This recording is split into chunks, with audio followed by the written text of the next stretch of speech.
Pozdrav ekipa, evo nas danas u novoj epizodi. U Opatiji smo na prezentaciji Rosenbauerovih vozila u sklopu 19. stručnog skupa vatrogasaca. Što ima u ovom vozilu i kako ovo vozilo izgleda pobliže će vam omogućiti naš kanal uz zahvalu Rosenbaueru što su nam dozvolili da snimimo ovaj video. I evo nalazimo se najprije u kabini samog vozila. Kao što možete vidjeti, novo je novo, odlično odrađeno iznutra vozilo sa pregršt mogućnosti. Iz ove kabine je moguće upravljati sa kompletnim vozilom, od pumpe, od rasvjete. Vidite na ovome displeju koje su rolete otvorene, koje su zatvorene, koje bljeskalice rade, da li je izvučena rasvjeta gore, teleskop rasvjeta.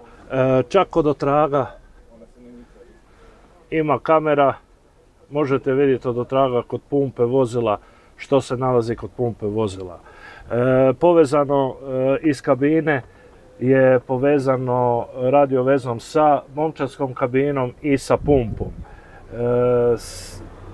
Kod mjesta suvozača, odnosno voditelja, tu se nalazi mjesto za postavljanje laptopa ili tableta. Isto tako bočne kamere, tamo možete vidjeti što se bočno dešava na onome tamo ekranu. Ovdje imate kutiju i tu je tabla za izolacijske aparate. Znači ovdje može se kontrolirati kada vatrogasci grupe izlaze van sa izolacijskim aparatima, kad su obukli aparate, vodi se kompletno za svaku grupu vatrogasnu kad su izašli van. I može se mjeriti otprilike kad ih se treba povući ili radi zamjena. Znači ove su table standard u Njemačkoj i na zapadu. Tu su isto za kacige, nosači za kacige od vozača i voditelja.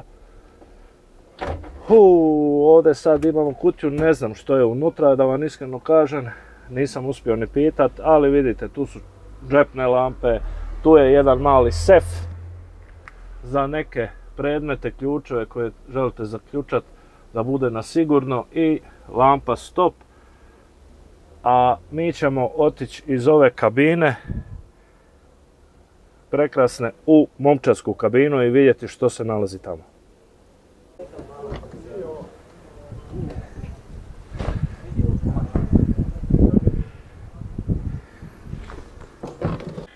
I nalazimo se u momčarskoj kabini ovoga vozila. Kabina je momčarska za 7 vatrogasaca.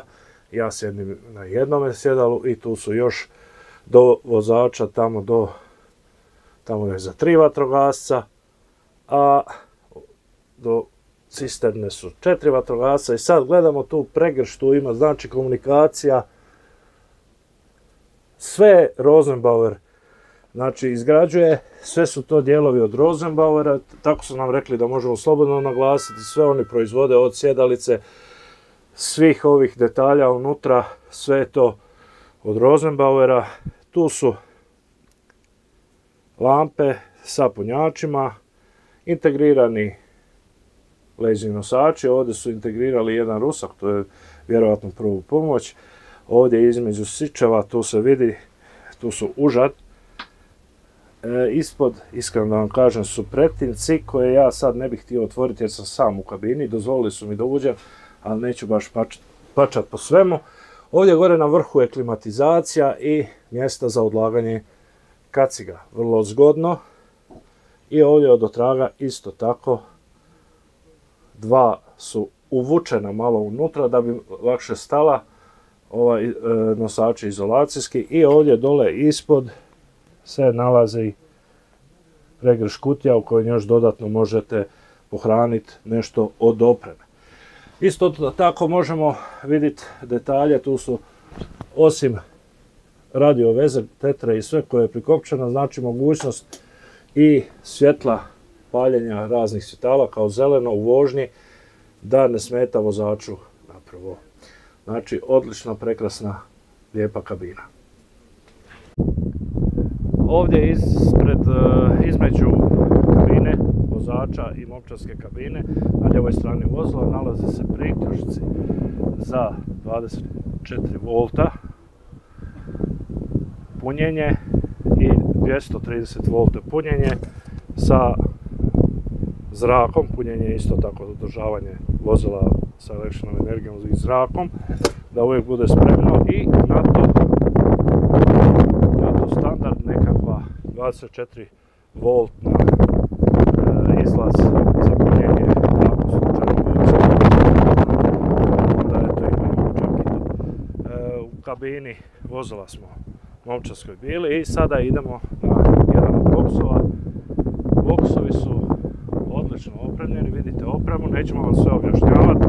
Ovdje se nalazi oprema za spašavanje u tehničkim intervencijama. Tu se vidi Weber alati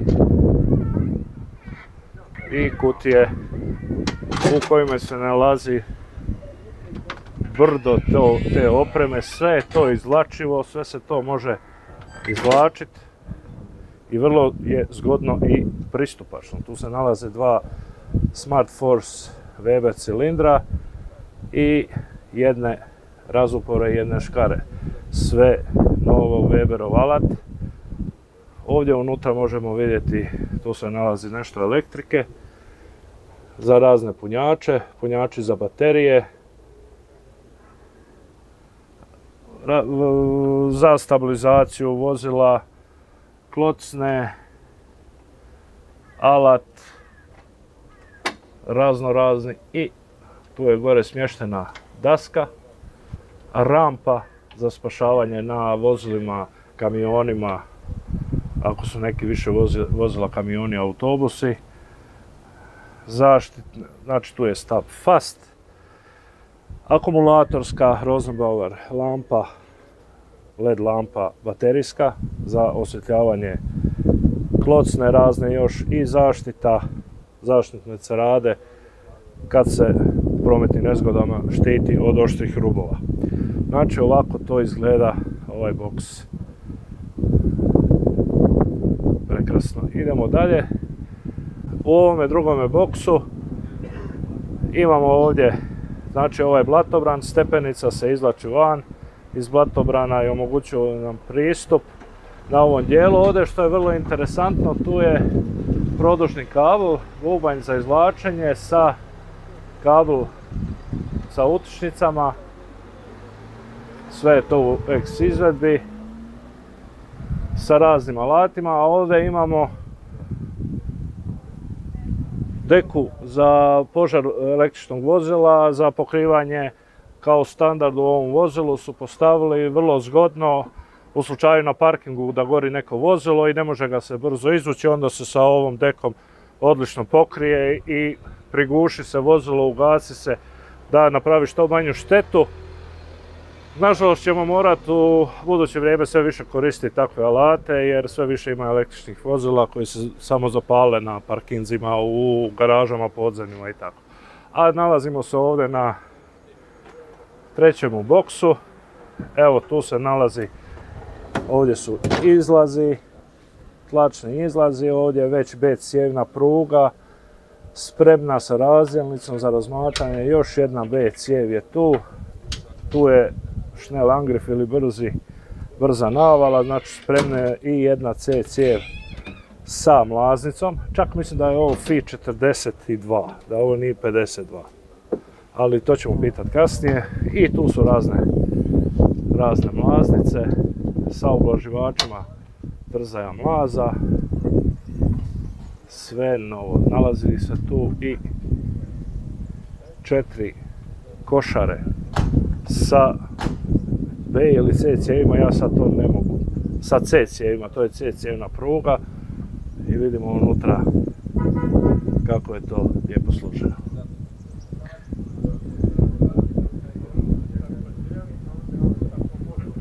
Gore na katu se nalazi torba Sicherheit Strupstasche. Ja pretpostavljam da je unutra još jedan komplet izolacijskog aparata za osobe ako neko je unutra bez zraka ostao, da ga se može u ovoj torbi dostaviti mu to banku zraka da može dalje disati. Pretpostavljam, pitaću kasnije, pa ću demantirati sam sebe ako nisam u pravu. Vidite, s vanjske strane prekrasno je sve osvjetljeno LED svjetlima, cijelom dužinom su plava treptajuća svjetla, sve ovo je izgrađeno od Rosenbauera. I nalazimo se kod pumpe, tu se nalazi Rosenbauerova pumpa, rezervoar vode 2500 litara, a pumpa je srednji tlak. 3500 litara sa 10 bara. Tako je. Također u ovoj pumpi ima i variomat za miješanje pjenila i sve ono što vatrogascima treba. Tu je i komunikacija direktna, može se komunicirati sa kabinom vozila i sa ostalim vatrogascima. I ovdje je za rasvjetni stup, kontrola za rasvjetni stup. Koje sve mogućnosti ima, pogledajte i sami. Sve je ovo od Rosenbauera. Od otraga dole priključci i za punjenje vozila i za pjenu, za ulaz pjene, za izlaz pjene, za ispuštanje vode iz pumpe. Tu je isto ulaz pjene, znači kad nam treba veća količina vode za gašenje, onda ima veći kapacitet isto za ulaz u samu pumpu, da ne uzimamo vodu iz samog rezervoara vodila. I ovdje se još nalazi, tu se nalazi nosači i na te nosače se može staviti kolut sa cijevima ili se može staviti za prometne nezgode čunjevi, oznake za prometne nezgode, ovisno za što se najviše koristi, onda to vozilo može se tu zakačiti još dodatno taj priključak. Što se tiče variomata kojeg smo spomenuli i same izrade pjene, pjena se ne miješa pjenilo i voda u samoj pumpi, već na izlazu iz pumpe prema potrošaču, odnosno prema mlazu, na izlazu iz vozila, tako da je lakše održavati, očistiti, onda isprati, da se ne mora cijela pumpa ispirati i sam rezervoar vozila.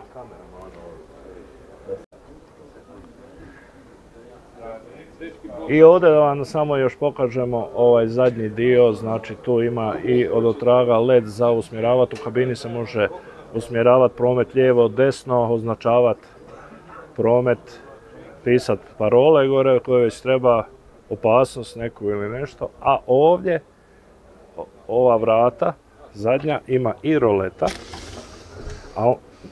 i mogućnost da se ovo sve diže gore. A zašto je to tako napravljeno? To je napravljeno tako kad su veliki minusi ili ako je jaki vjetar ili nešto, da se ovo ne diže, da se ne bi poklopila ova vrata po vatrogascu, da se onda samo otvori za rad s pumpom, ovo osnovno, a kad je ljepše vrijeme i sve, onda se može i ovo otvoriti gore, odmah imate malo i hlad i sve, nadstrešnicu iznad sebe, znači mislili su na sve.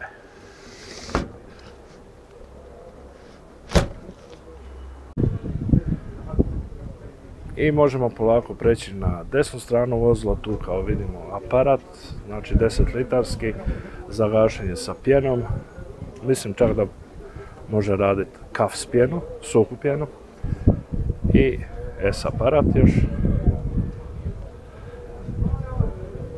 I ovo s ove strane aparati za početno gašenje, CO2 aparat, vitlo za brzo navalu.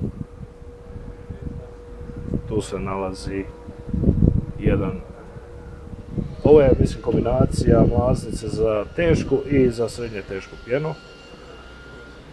Standard u svim novim vatrogasnim vozilama, higijenska stijena, na izvlačenje sa svim potrebitim vodom, zrakom za ispuhivanje, dezinfekcijskim sredstvima i sapunom tekućim. Tu se nalaze dole izlazi, tu je dole još i međumješač, međumješalica. Zeleno znači da je voda, a zeleno žuto da može i voda i pjena. Znači žuta je oznaka za izlaz za pjenu, zeleno za vodu, a crvene oznake dima to je punjenje u vozilo. I ovdje se isto s ove strane nalaze međumješač, razdjelnica trodjelna sa B cijevi i još jedna rezervna gore i to je u ovom boksu. Sad ovdje imamo svašta, ja vam sad mogu otprilike reći da su tu neke čizme za kemijsku zaštitu, tu je isto tako posude za povezivanje ulja na cesti usred prometne nezgode. Još tu ima praznog mjesta, znači nije još sve napunjeno. Vozilo je novo i služi kao demo vozilo, još nije u nijednoj postrojbi, pa je ovo samo tako opremljeno kao demo vozilo. Tu vidimo mogućnost stavljanja boksa u kojem je rasvjeta. Isto tako za rad s motornom pilom, zaštita i motorne pile, rezervari, kanisteri. Motorna pila je trebala bi biti ovdje, međutim je nema zato što je vozilo demo. Tu je potopna pumpa, električna sa kablom i ovdje je Rosenbauer generator struje koji se izvlači van. Tu su još neke rasvjete, teleskopi i bljeskalice za osiguranje mjesta prometne nezgode. I ulaz u kabinu momčadsku možete još i s ove strane vidjeti kako to unutra sve lijepo izgleda. I nalazimo se na krovu samog vozila, gore se nalaze, otvorili smo ovo, gore se nalaze četverodjelne aluminijske sastavljače i ovdje dole se nalaze u ovome boksu. Vidite lopate, grablje vile, četke, usisni vod, cijevni mostići. Znači to je čim je opremljeno gore na samom vozilu. Znači tu se nalazi i klima na samome vozilu koje dole hladi kabinu momčadsku i tu je trodjelne rastegače koje se mogu spustiti sa posebnim mehanizmom da se ne mora uopće ni penjati gore. Samo odozdola se povuče poluga i digne se gore kad se završi sa radom. Ovdje gore je još izvučeni rasvjetni teleskop sa LED lampama, sve od Rosenbauera proizvodnja.